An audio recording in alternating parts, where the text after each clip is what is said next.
All right, Claire, we're going to watch your butterfly here underwater. Um, as we're watching some of the fly, take some time to check out the notes that we put in the email as well. Just different tips that we see that you're doing really well, things that we see that we think you can work a little bit better on. And it's also a good little thing you can checklist before and after races, before and after a meet, or even before and after practice if you don't really have time all the time to watch the videos. But we see some really good things.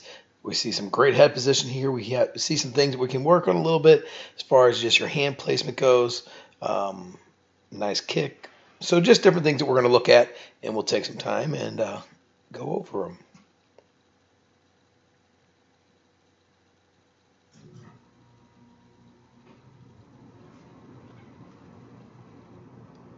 Nice job of crossing your feet. All right, so let's kind of start this video over. Great streamline, by the way. All right, I can't wait to get to that. All right. So the first thing we're going to talk about real quick is your head position in the water. We like pretty much that we see your eyes looking down almost the entire time. The important part of that is it helps keep your body in line a little bit better. So that's an excellent, excellent job of keeping your head down, which also helps keep you a little bit higher in the water. As your hands start to come around, you can see that you just do that top kick right as your hands are entering, and it looks like your hands are entering just about shoulder width apart. So at least from below the water, that looks great. Again, good body position, good head position there. That's fantastic. Good kick. All right, so right here you can see that you've kind of put your hands out a little bit wider maybe than we'd like to see them. And you can also see you may be a little bit too deep in the water. I'll be curious to see what it looks like from above the water, but it almost looks like you're completely submerged there, and you don't want to be quite as deep maybe as we are right now. The one thing we'd like to see, though, with your hands is while you have your elbows bent, get your hands a little bit more here and here so that they're kind of coming from your shoulders all the way down to your hips, really doing a good job of making sure that you're almost touching your thumb and your pointer finger together and really powering through, because underneath that core is where you're going to get the most strength and power, and that's where you want to speed up those arms a little bit more as well. So get those hands a little bit more underneath your body, which is going to generate a lot more power and speed for you. As we get in here, the head doesn't move at all, which is so good. You do a good job of a two-beat kick, but the first kick is really strong. It's that second kick is just a little bit tinier than we'd like to see. Let's see here. All right, so as we get to rewind here a little bit, here's your first kick here. That's a great kick, right? And then here comes your second kick. Oh, I didn't see a second kick there, but maybe it was on that breath. Let's go back a little bit further, maybe.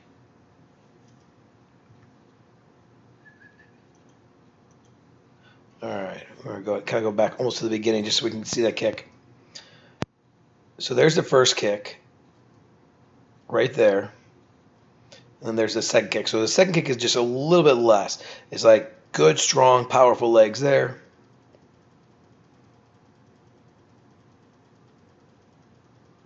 So when you're breathing, you're doing one kick. That's interesting. That's where I was getting confused. When you breathe, we're seeing just one kick with that breath. When you're not breathing, you're doing two kicks, but your second kick is a little bit smaller. So make sure you keep working on that second kick when you breathe. We're going to go back just a little bit here as well because I want to look at your breath. As you start to get that head up to breathe, you do a really good job of starting to lift your head up early. Right here in this part of the stroke is where your eyes should be up, so your head's starting to come up, which is a good job of getting an earlier breath. It does look like you're a little bit high in the water there. You can kind of see how your knees are starting to fall down, and you're in a position here where you got a lot of drag coming off your body. Make sure you try to just lift that chin right above the surface so it helps keep your hips and your legs a little bit higher in that water. You don't want to be quite so much up and down. And I think when we go to an above water, you're going to see a little bit more where you'll see almost like the top of your suit above the water.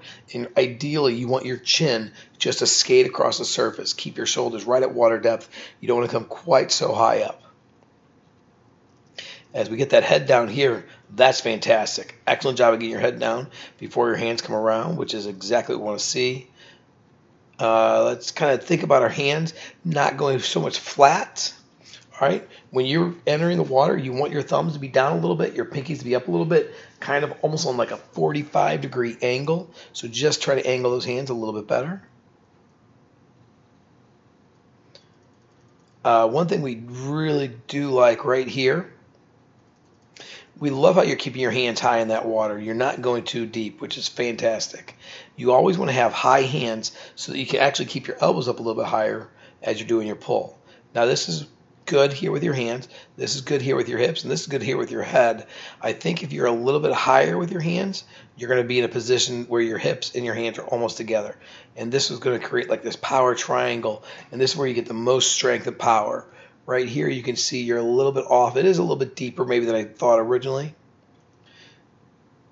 Right here. So you want to try to get a little bit higher, more in this position here. So don't let them sink quite so much, but you're not too far off from where we want you. Really like the body line. You're high in the water, and again, great head position there. One kick with that pull. And then there's another one kick. So it seems like you're doing some two kicks, some one kick. Always make sure you continue to work on kicking 2 kicks per pull. One to the top, one to the bottom.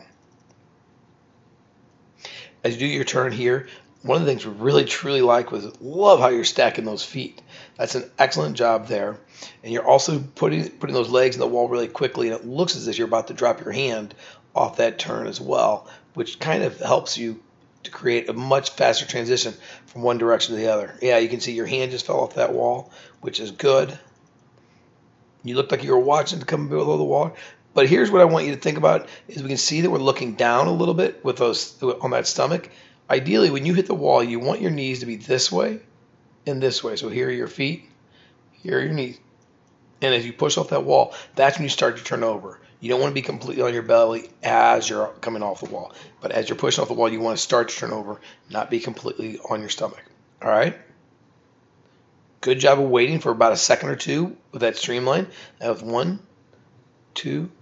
So we had 2 or 3 dolphin kicks there. And how many are we supposed to have? And I'm hoping you answered 6, because we are always supposed to have 6 dolphin kicks. Good job of not breathing the very first stroke. I thought for sure you were going to. I saw you lift your head up a little bit.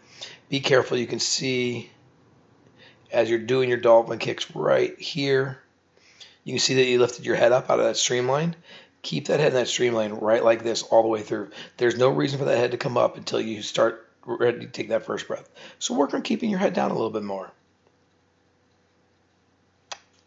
Good job of taking a second stroke until you get that breath. Way to go, Claire.